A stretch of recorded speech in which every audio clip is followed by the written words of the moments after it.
Buenas noches a todos. Gracias por su presencia. Yo veo que hay muchos conocidos ya, pero hay muchos visitantes en esta noche. Estoy muy contento de ver sus caras. Nos da mucho ánimo por su presencia. Nosotros estamos en el libro de Daniel en esta semana y también en esta noche. Vamos a estar leyendo Daniel capítulo 3 y vamos a estar pensando sobre capítulo 6. No vamos a tener tiempo para cubrir todos los dos capítulos, pero vamos a hablar sobre los dos a la vez. Es uno de mis historias favoritas. Ustedes tal vez entonces ya conocen la historia del horno de fuego en que fueron echados los jóvenes. Entonces espero que en esta noche podemos disfrutar esta historia juntos. Entonces vamos a leer, entonces dice en capítulo 13, versículo 1, el rey Nabucodonosor hizo una estatua de oro cuya altura era 60 codos y su anchura de 6 codos. La levantó en el llano de Dura, en la provincia de Babilonia. Entonces el rey Nabucodonosor mandó reunir a los sátrapas perfectos y gobernadores y los consejeros, tesoreros, jueces, magistrados y todos los gobernantes de las provincias para que vieran a su dedicación de la estatua que el rey Nabucodonosor había levantado. Se reunieron, pues, los sátrapas prefectos y gobernadores, los consejeros, tesoreros, jueces, magistrados y todos los gobernantes de las provincias para la dedicación de la estatua que el rey Nabucodonosor había levantado. Y todos estaban de pie delante de la estatua que Nabucodonosor había levantado. Entonces el heraldo proclamó con fuerza: se les ordena a ustedes, pueblos, naciones y lenguas, que en el momento que se oigan el sonido del cuerno, de la flauta, la lira, el arpa, el salterio, la gaita y toda clase de música, se postren y adoren la estatua de oro que el rey Nabucodonosor ha levantado. Pero el que no se postre y adore será echado inmediatamente en el horno de fuego ardiente. Por tanto, en el momento en que todos los pueblos oyeron el sonido del cuerno, la flauta, la lira, el arpa, la salterio, la gaita y toda clase de música, todos los pueblos, naciones y lenguas se postraron y adoraron la estatua de oro que el rey Nabucodonosor había levantado. Sin embargo, en aquel tiempo, algunos caldeos se presentaron y acusaron a los judíos. Hablaron y dijeron al rey Nabucodonosor: oh rey, viva para siempre. Usted, oh rey, ha proclamado un decreto de que todo hombre que oiga el sonido del cuerno, la flauta, la lira, el arpa, el salterio, la gaita y toda clase de música se postre y adore la estatua de oro. Y el que no se postre y adore será echado en el horno de fuego ardiente. Pero hay algunos judíos a quienes ustedes han puesto sobre la administración de la provincia de Babilonia, es decir, Sadrach, Mesach y Abednego. Estos hombres, oh rey, no le hacen caso, no sirven a sus dioses, ni adoran la estatua de oro que ha levantado.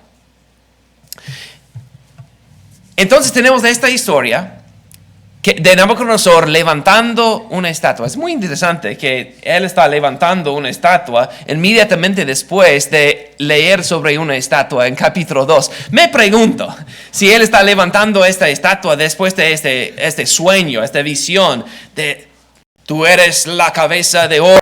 Voy a levantar, es una buena idea, voy a levantar una estatua. Yo no sé exactamente cuál es su motivo, pero él quiere levantar esta estatua.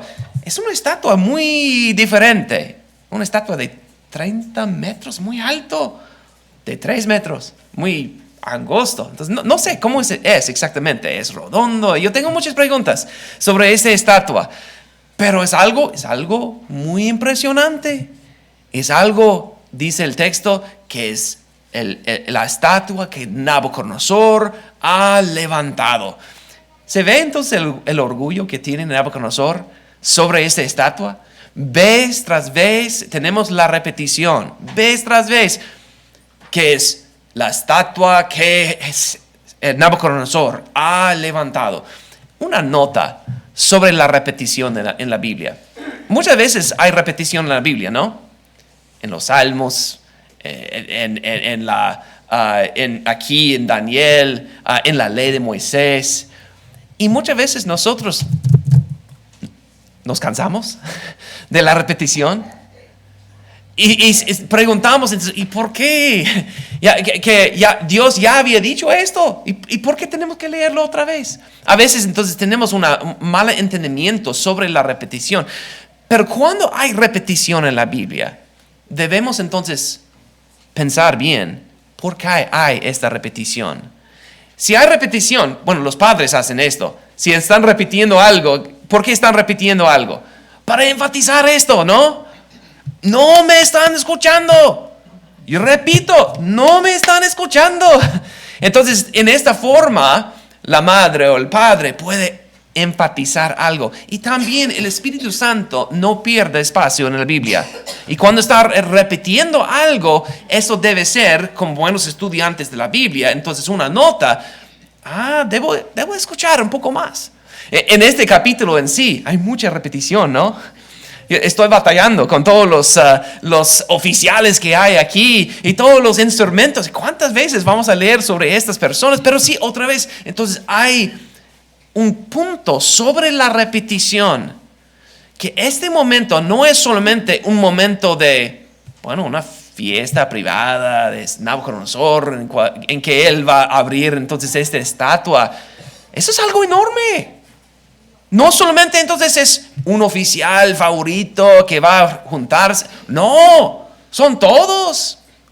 Y están juntando todos los oficiales en un solo lugar. Nabucodonosor quiere que todos estén allí para mirar entonces lo que él está haciendo. Y él también entonces, él quiere la gloria. Va a tocar no solamente un instrumento. Una trompeta sería suficiente, pero no.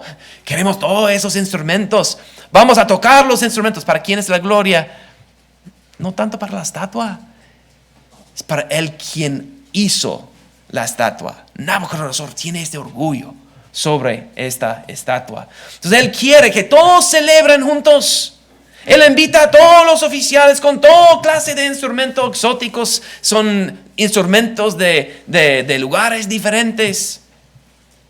Con una advertencia contra no participar. Entonces él les invita a adorar voluntariamente, pero sí es mandatorio. Si no van a adorar a mi estatua, entonces voy a tirarles en el horno de fuego ardiente. Pero en la historia, versículo 8 hasta versículo 12, hay algunos que no están adorando. Estos judíos que habíamos conocido en capítulo 1, Sadrach, Misac y Abednego, quienes ya habían hecho, entonces ya nos impresionaron con su carácter en capítulo 1, pero ahora otra vez están tomando una decisión de no adorar esta estatua. Y los otros oficiales miran esto y ellos, yo veo que con celos vienen y ellos dicen, estos que son tan altos no están obedeciendo a Nabucodonosor y ahora ellos van a pagar el precio por su desobediencia. Entonces, una pregunta antes de ir adelante. Nabucodonosor va a enojarse mucho con esos jóvenes. Pero quiero hacer la pregunta antes. ¿Por qué era tan importante esto? Parece que es algo tan sencillo, algo chistoso, ¿no? Voy a edificar esta estatua y voy a decir a todos que van a adorar. ¿Por qué era tan importante esto? Yo creo que la respuesta o lo que enfatiza en versículo 12 es clave aquí. Porque esta frase será repetida no tanto en capítulo 3, pero también será repetido en capítulo 6. Vamos a ver esto más adelante. Pero dice entonces, no te hacen caso. No sirven a sus dioses ni adoran a la estatua de oro que ha levantado. Si Nabucodonosor tuviera suficiente autoestima, ¿qué haría él?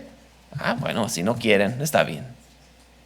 Si él cree en verdad que es un nuevo Dios o es un Dios atrás de esta estatua y hay que adorarlo, no estaría entonces tan débil en su pensamiento.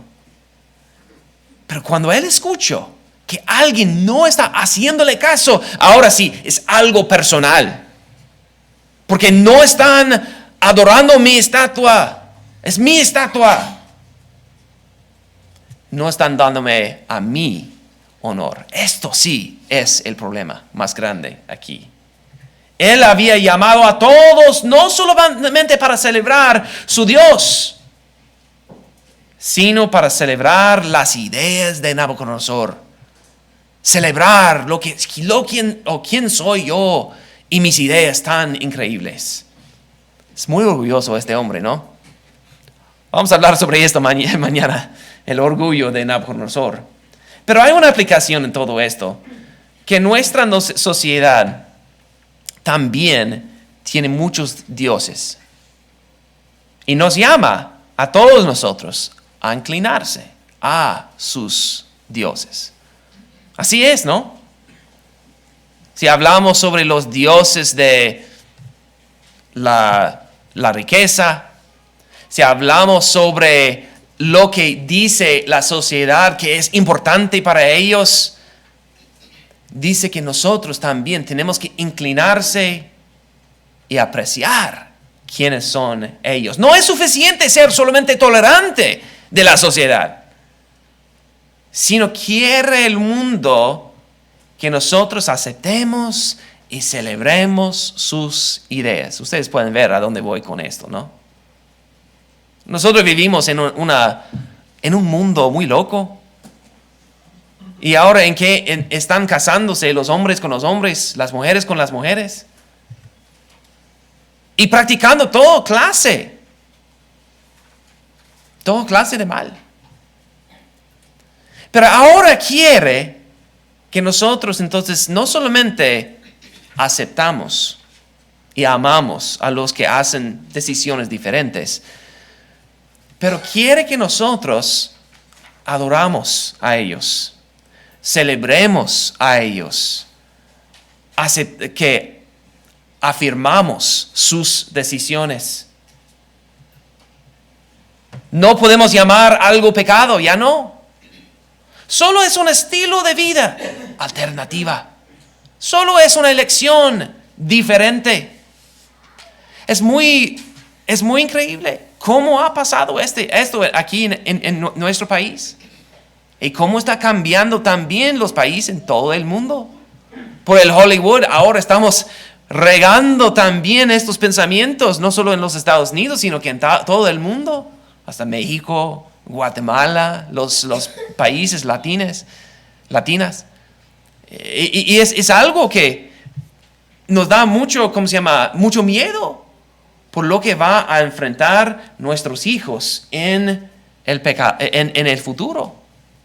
La verdad es que el pecado quiere compañía. Sentimos menos culpables cuando hay otros practicando lo mismo. Y es por esto que cuando uno va a un bar, no estoy dando un consejo, pero cuando uno va a un bar, ¿cómo está adentro? Está oscuro. Y uno va para tomar, ¿y qué quiere él? Bueno, ven, otro, que venga. Él siente mejor que hay alguien más que está aceptando, alguien más que está celebrando. Así es entonces con el pecado. Yo veo que en nuestra sociedad se entiende que esto no es correcto. No es lo que es lo natural. Pero está buscando que todos van a aceptar mi punto de vista y celebrar mis acciones. Y si nosotros no inclinamos, sentiremos el calor del horno. Es muy peligroso. Para muchos, yo sé que muchos de ustedes entonces tienen, trabajos donde este pensamiento viene a su mente. ¿Qué voy a hacer? Cuando una mujer viene y dice, yo soy un varón. Cuando viene un varón y dice, pueden llamarme esto. ¿Qué voy a hacer?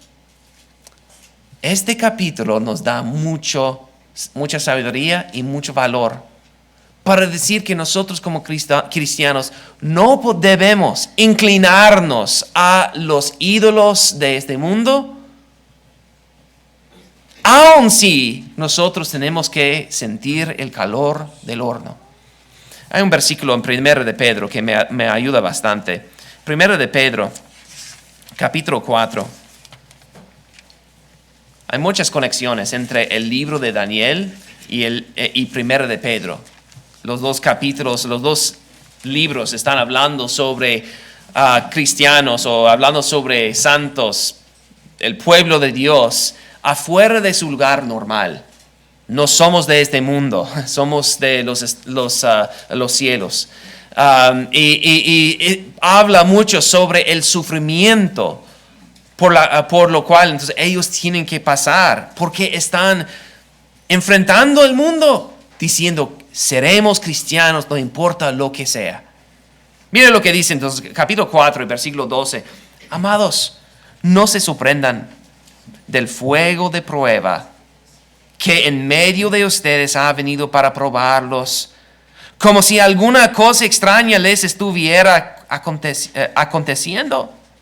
Antes bien, en la medida en que comparten los padecimientos de Cristo, regocíjense, para que también en la revelación de su gloria se regocijen con gran alegría.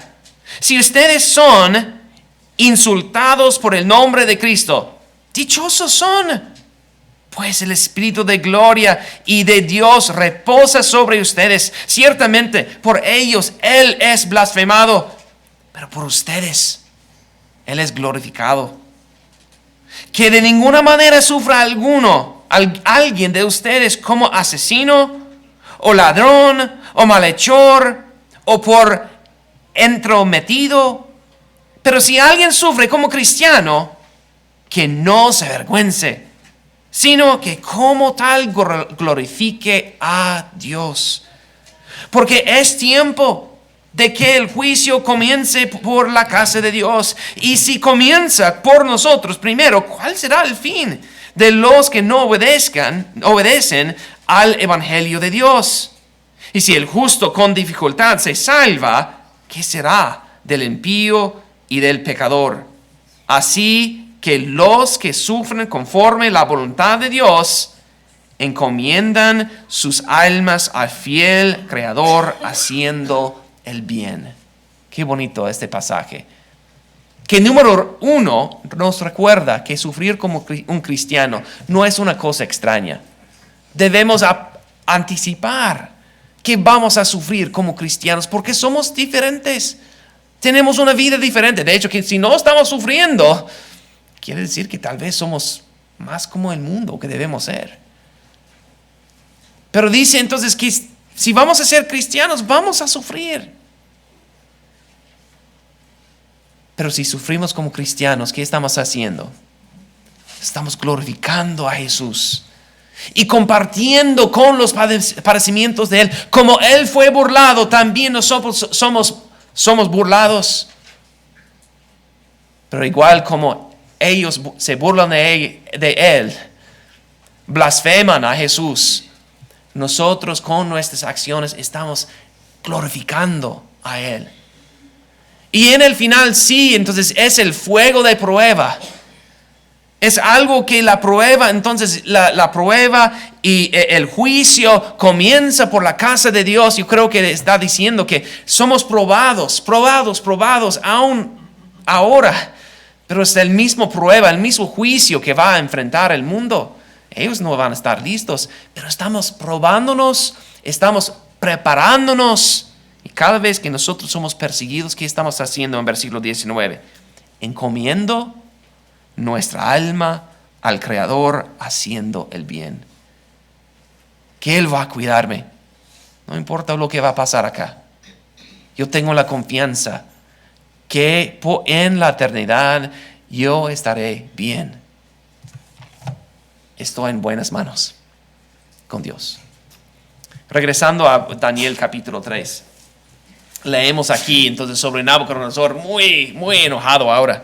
Dice en versículo 13, entonces Nabucodonosor, enojado y furioso, dio orden de traer a Sadrach, Misach y Abednego. Estos hombres que estos hombres pues fueron conducidos ante el rey. Habló Nabucodonosor y les dijo: es verdad, Sadrach, Misach, Abednego, que no sirven a mis dioses, ni adoran la estatua de oro que he levantado. ¿Están dispuestos ahora para que cuando oigan el sonido del cuerno, la flauta, la lira, el arpa, el salterio, la gaita y toda clase de música se postran y adoren la estatua que he hecho? Porque si no la adoran, inmediatamente serán echados en el horno de fuego ardiente. ¿Y qué Dios será? Será Él que los libre de mis manos. Esta frase es muy importante. Puedes subrayar esta frase. ¿Qué está diciendo Nabucodonosor? Tienen la oportunidad, ahora es su chance. Yo en mi mente, en mi imaginación, estoy pensando que Nabucodonosor entonces muy suavemente está hablando con sus consejeros.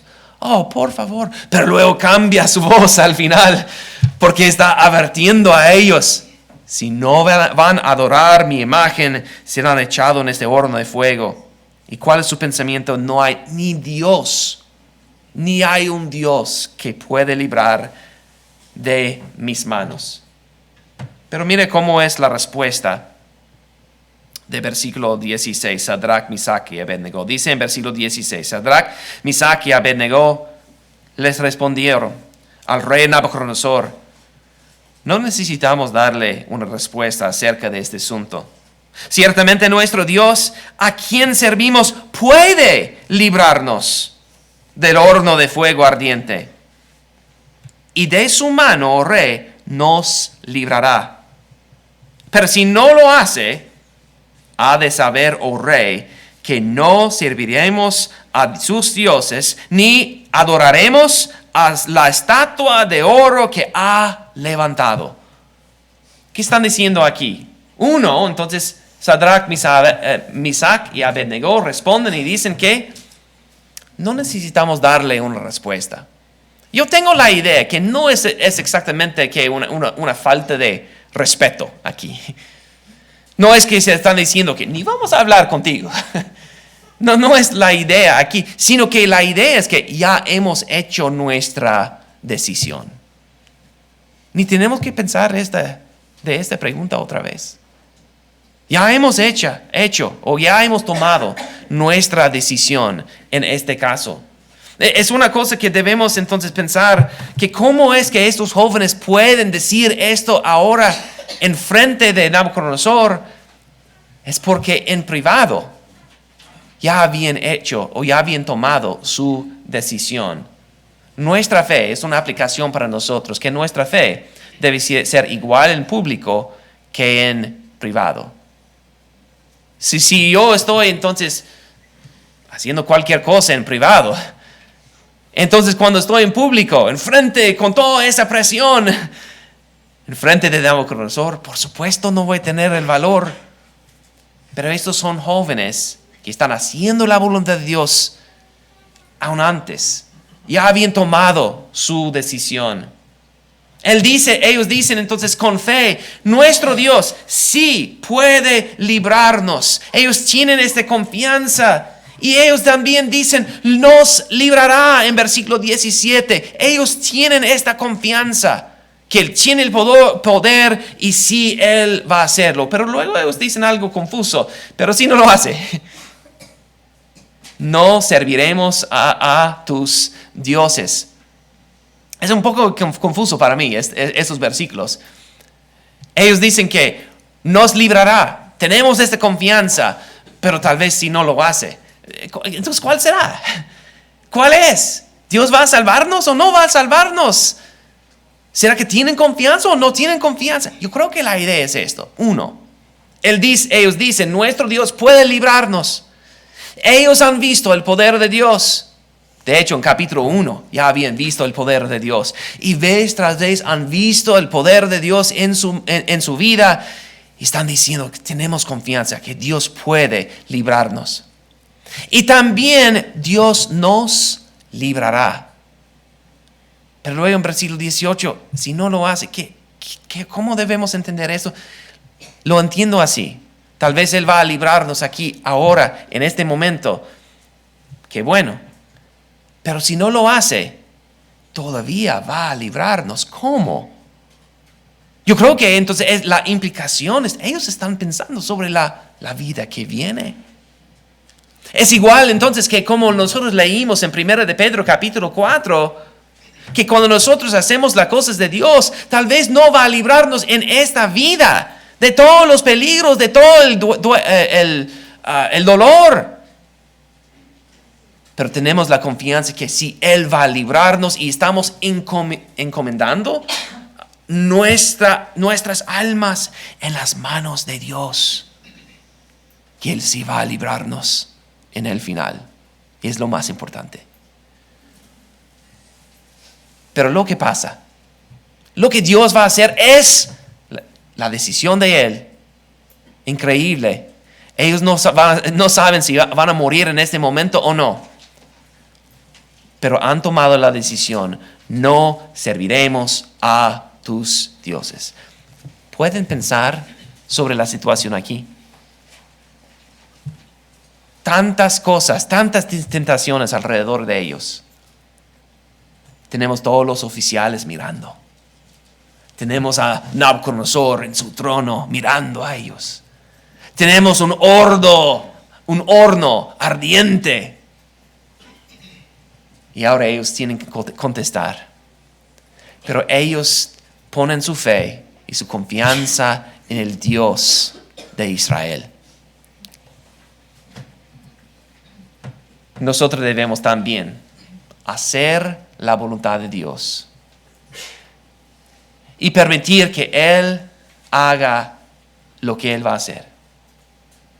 No importa qué tanto yo tengo que sufrir en esta vida. Hagamos la voluntad de Dios y que Dios libre a nosotros en esta vida o en la próxima. Que tengamos esta actitud también. Entonces, en los próximos versículos, Nabucodonosor se llenó con furor. Dice en versículo 19, entonces Nabucodonosor se llenó de furor y demudó su semblante contra Sadrach, Misach y Abednego. Me pregunto cómo era esto. La cara de Nabucodonosor solo. Y puede ver entonces que el enojo está saliendo de sus ojos. Dice en versículo, reaccionó ordenando que se calentara el horno 7 veces más de lo que se acostumbraba a calentar.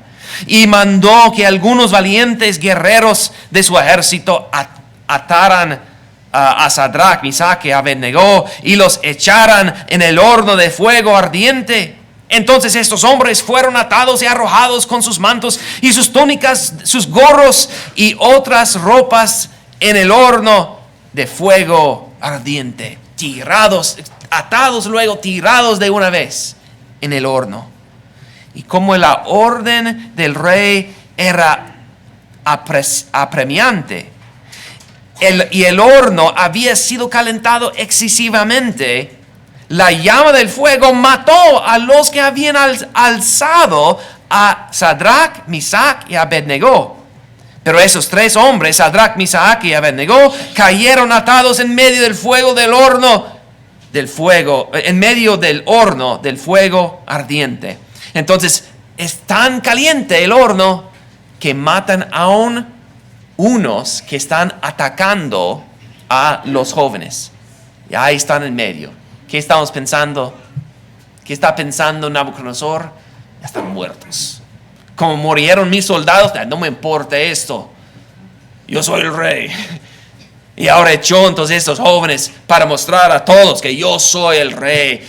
Puede ver entonces la sonrisa sobre la cara de Nabucodonosor ahora.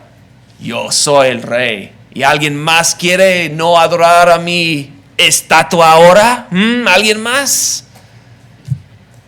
Pero luego, dice en versículo 24, que ellos fueron echados en el horno y Nabucodonosor empieza a contar. Entonces el rey Nabucodonosor se espantó y levantándose, apresuradamente preguntó a sus altos oficiales: ¿no eran 3 hombres que echamos atados en medio del fuego? Así es, oh rey, respondieron ellos. Miren, respondió el rey, veo 4 hombres sueltos que pasen en medio del fuego sin sufrir algún daño, y el aspecto del cuarto es semejante al que un hijo de los dioses. Él está mirando, está Nabucodonosor. Un momento, y se levanta de su trono. 1, 2, 3, 4. Otra vez. 1, 2, 3, 4. Ayúdame. Entonces está llamando a sus contadores. 1, 2, 3.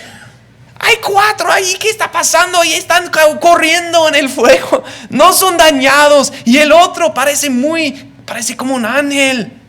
¿Qué está pasando aquí? Lo más chistoso es lo que está en versículo 26. ¿Qué tiene que hacer ahora Nabucodonosor con estos jóvenes?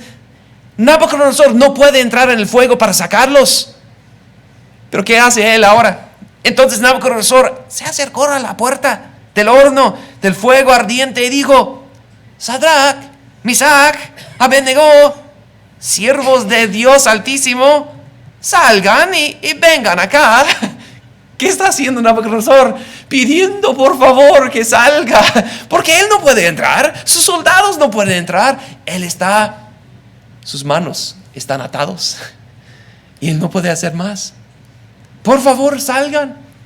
Entonces salen los hijos y dice entonces los jóvenes. Dice entonces: Sadrach, Mesach y Abednego salieron en medio fuego, y los sátrapas, los prefectos, los gobernadores, los altos oficiales del rey se reunieron para ver esos hombres. Es decir, que habían muchos testigos de lo que está pasando aquí. Como el fuego no había tenido efecto alguno sobre sus cuerpos, ni el cabello de sus cabezas se había chamuscado, ni sus mantos habían sufrido daño alguno. Y es lo más increíble, ni aun olor de fuego había quedado en ellos. ¿Qué pasa cuando uno está acampando y haciendo s'mores en el campo, haciendo un fuego? En la noche, ¿cómo huele la ropa? Como el humo. Eso se queda ahí por días, ¿no? Es muy fuerte el olor del humo. Esto no es normal. Nada de eso es normal. Pero esto muestra hasta qué extremo Dios está salvando a sus hijos. Ni había un olor de fuego para tocar a estos jóvenes, porque son míos. Y ahora Nabucodonosor tiene que darse cuenta del poder de Dios. Y él lo hace. Se humilla. En versículo 28. Entonces Nabucodonosor dijo: bendito sea Dios de Sadrach, Misach y Abednego, que ha enviado su ángel y ha librado sus siervos, que confiando en él desobedecieron la orden del rey, y entregaron sus cuerpos antes de servir y adorar a ningún otro Dios excepto a su Dios. Por tanto, proclamo un decreto de que todo pueblo, nación o lengua que diga blasfemia contra Dios de Sadrach, Misach y Abednego sea descuartizado y sus casas reducidas en escombros, ya que no hay otro Dios que pueda librar de esta manera Entonces el rey hizo prosperar a Sadrach, Mesach y Abednego en la provincia de Babilonia. Qué bonito esta historia, ¿no? Que en el final entonces el rey alaba al Altísimo, mostrando su fe, podemos decir, en el Dios de Daniel, de Mesach, de Abednego y de Sadrach. Es increíble esto.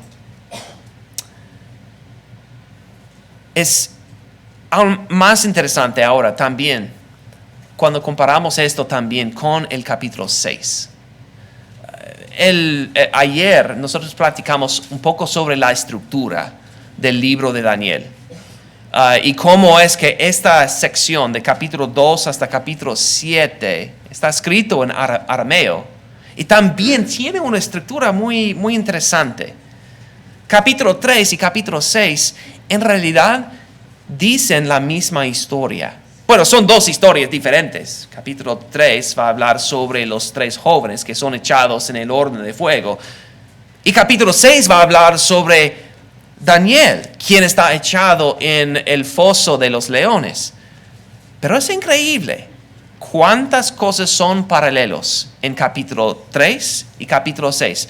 No voy a tomar el tiempo. Yo voy a darles a ustedes esta tarea para ir y leer capítulo 6 y apreciar este hecho y hacer una lista. Aquí está mi lista. Ustedes ahora pueden hacer su propia lista de las cosas que son paralelos entre capítulo 3 y capítulo 6. Se juntan todos los oficiales en los 2 capítulos. El rey manda adoración incorrecta. Acusan a los justos de hacer mal. En los 2 casos, la acusación es: no le hacen caso. Los justos no cambian su forma de pensar. Entonces Dios envía su ángel para proteger a Daniel y también a esos 3 amigos. El rey llama a los justos. ¿Cómo está? ¿Cómo está? Dios puede librar. Esto es el punto. En capítulo 3, 3 veces tenemos esta frase. Otra vez, entonces dije, hay que mirar cuando hay repetición en la Biblia. No es entonces a tiempo perdido. Capítulo 3, versículo 15, versículo 28, también versículo 29, tienen esta frase que Dios puede librar y Él libra. También en capítulo 6, mira esto rápidamente, en capítulo 6 y versículo 16, aquí está ahora el rey Darío y él dice, entonces el rey Darío dice, el rey entonces dio órdenes que trajeran a Daniel y lo echaran en el foso de los leones. Y el rey habló a Daniel y le dijo: tu Dios, a quien sirves con perseverancia, Él te librará. Más tarde, en versículo 20 también, ahora está haciendo la pregunta: Daniel, siervo de Dios viviente, tu Dios, a quien sirves con perseverancia, ¿te ha podido librar de los leones? Y luego Daniel contesta. Entonces Daniel respondió a mi rey: oh rey, vive para siempre. Mi Dios envió su ángel y cerró la boca de los leones. Entonces el rey hace prosperar a los justos mientras él mata o son matados entonces los malos. Son muy paralelos entonces estos capítulos, que no es un accidente. Es el mismo mensaje sobre cómo es que Dios puede proteger a su propio pueblo. Es mi pueblo y yo puedo librarles a ellos. Es muy importante este mensaje para los judíos durante este tiempo. Porque muchos tienen esta pregunta: ¿qué está haciendo Dios? ¿Por qué es que permitió Dios que nosotros ahora estamos aquí? ¿Será que Dios ya no tiene poder ahora que su templo está destruido? ¿Será que Dios está olvidándonos? ¿Qué está pasando? Cada vez que ellos están mirando y escuchando estas historias que vienen de lo alto, vienen de los oficiales y todos ahora saben de esto, están siendo testigos que sí, Dios tiene el poder, aún tiene el poder de librar al pueblo de Dios, hasta el individuo, pero también a todo el pueblo. Lo impresionante también, entonces voy a decir esto rápidamente, lo impresionante también sobre capítulo 6. Capítulo 6 habla sobre el rey Darío. El rey Darío no es babilonio, es de Persia. De hecho, entonces, que la nota que teníamos en capítulo 1, que Daniel iba a servir a Nabucodonosor, iba a servir en esta posición hasta el tiempo de Ciro, y nosotros dijimos que está hablando sobre este rey Ciro de Persia, quien iba a gobernar sobre 70 años más tarde, capítulo 1, y luego 70 años más tarde tenemos Ciro. Darío es trabajando para Ciro en alguna forma. Entonces es el rey quien está gobernando durante ese tiempo. Entonces son 70 años más tarde. Lo impresionante para mí entonces es pensar sobre qué tan viejo es Daniel. Normalmente yo pensaba yo sobre Daniel siendo un joven durante todo este libro. Y todas las caricaturas que son dibujados sobre Daniel. Es un joven cuando él rechaza entonces la comida, son jóvenes cuando rechazan adorar a este ídolo, y también son jóvenes, es joven Daniel cuando está echado entre los leones. Pero no es así. Daniel ya es un viejito, ya tiene entonces 90 años más o menos. ¿Puede imaginarse? Entonces lo que representa la vida de Daniel no solamente es una elección de Daniel en una sola ocasión de servir a Dios, sino que es una vida de servicio. Entonces el ejemplo de Daniel es más grande que solamente una historia. Es más grande que solamente una ocasión. Es una vida entera devotada a Dios. Un buen ejemplo para nosotros también. Que seamos fieles como jóvenes. Que seamos fieles y dispuestos a sacrificar también cuando seamos viejos. Unas aplicaciones en capítulo 3 y capítulo 6. Yo creo que capítulo 3 y capítulo 6 nos ayudan a entender algo sobre las victorias bajo fuego. Las victorias bajo fuego son ganadas por la preparación en tiempo de paz. Entendemos esto, ¿no? Yo puse algunos ejemplos aquí de bomberos. ¿Cómo es que pueden tener éxito un bombero cuando él está trabajando? Mucha presión, hay mucho fuego. ¿Cómo es que él puede hacer su trabajo mientras está cayendo el techo sobre él? ¿Cómo? Por toda la preparación, por todo lo que él ha hecho antes, y ahora ha venido entonces esta prueba grande, pero ya sabe lo que hay que hacer. Bonito entonces ver a estos jóvenes que cuando ellos tienen esta elección, ¿qué vamos a hacer? Ni tenemos que responder. Ya sabemos lo que vamos a hacer. Ya hemos preparado nuestro corazón. La preparación del alma viene entonces durante los tiempos de paz. Los tiempos cuando hay entonces peligros pequeños. Dios está ayudándonos, disciplinándonos, ayudándonos a prepararnos para los momentos difíciles. ¿Cómo es entonces que algunos cristianos cuando vino el COVID desaparecieron? Pero algunos otros se pusieron más fuertes. ¿Cómo es que la misma prueba entonces hizo una distinción entre los dos? Porque unos estaban preparándose ya desde un principio con la lectura, con las pruebas pequeñas, poniendo su fe y su confianza en Dios.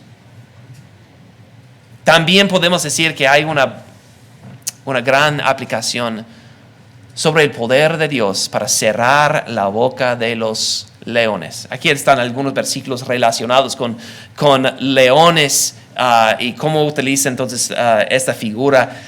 Mi favorito no está aquí, entonces, pero habla sobre el diablo como un león, ¿no?